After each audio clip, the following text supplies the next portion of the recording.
Hello everyone! Magprito po tayo ng spaghetti na may buong hotdog sa gitna para lalong magustuhan ng mga bata. Kaya naman, ngayon po yung pasta ay itusok natin dito sa ating hotdog.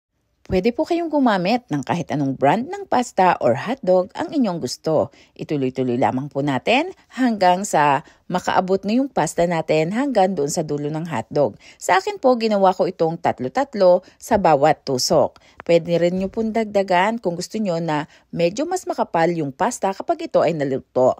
Kapag okay naman na, ay mag-ready na po tayo ng tubig. Kapag kumukulo na, ay saka natin ito ihulog at atin pong pakuluan hanggang sa ito ay maluto. Nilagyan ko na rin po ito ng asin. Hindi ko na lang naipakita sa video. At pagkaluto naman, pag malambot na yung pasta, ay atin pong banlawan. Naging red na nga po itong ating pasta dahil nahawa na yung kulay sa hotdog. Pagkatapos naman po nating banlawan, ay atin itong i-drain. At ngayon naman, kapag okay na, ay umpisahan na natin yung pag-assemble. Ilatag lamang po natin sa isang sangkalan or kung meron kayong tray, pwede rin po doon. Saka natin lagyan ng spaghetti sauce. Pwede rin po kayong gumamit dito ng marinara. Marinara po yung aking ginamit.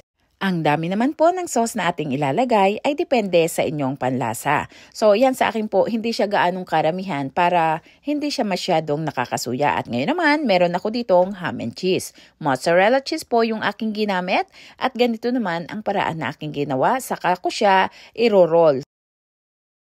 Yung mga na-excess naman po natin sa gilid ay medyo ipasok natin para po hindi kakalat yung ating spaghetti mamaya kapag ito ay ating ipinrito. So ganito lamang po, ipasok po natin sa pinakagitna para siya ay maipit.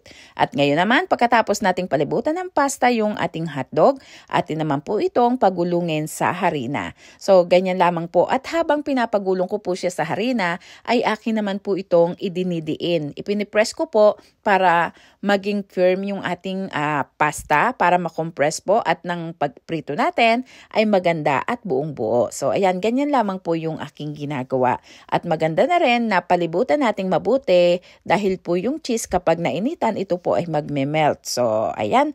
At ang mantika naman po, pinakulo ko na at least 350 degrees Fahrenheit. Saka po natin ilagay yung ating pasta.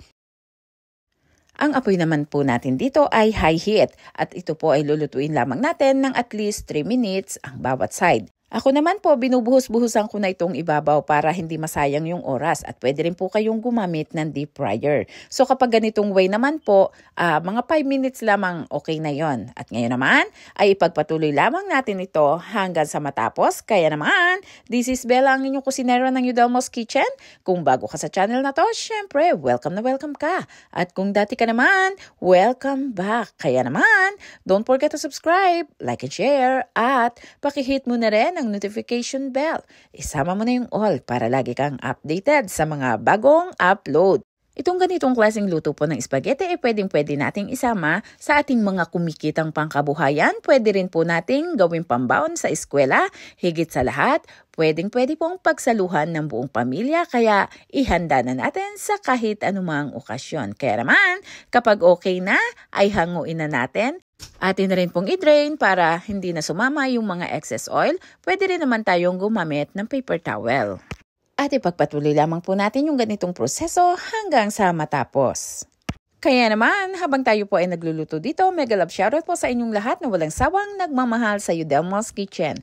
Kayo po ang aming inspirasyon sa paggawa ng mga simpleng recipe na pwedeng-pwede nating ipambaon sa eskwela, pandagdag sa kumikitang pangkabuhayan at higit sa lahat, masarap pagsaluhan ng buong pamilya sa abot kayang halaga at ang mga ingredients ay mabibili lamang sa ating mga suking tindahan. Kaya naman, ito na po ang ating spaghetti na pinrito. So, ayan, medyo kakaiba pero masarap ang resulta. So, ito po yung loob niya. Ayan, kaya mas higit na matutuwa ang ating mga chikiting. Kung umabot po kayo dito sa punto ng bidyong ito, pakiclick lamang po yung susunod pa natin na video para sa ating mga simpleng tips sa pagluluto at mga simpleng recipe na ating kailangan. Maraming salamat po muli sa inyong lahat. Bye-bye at mag-ingat po tayo.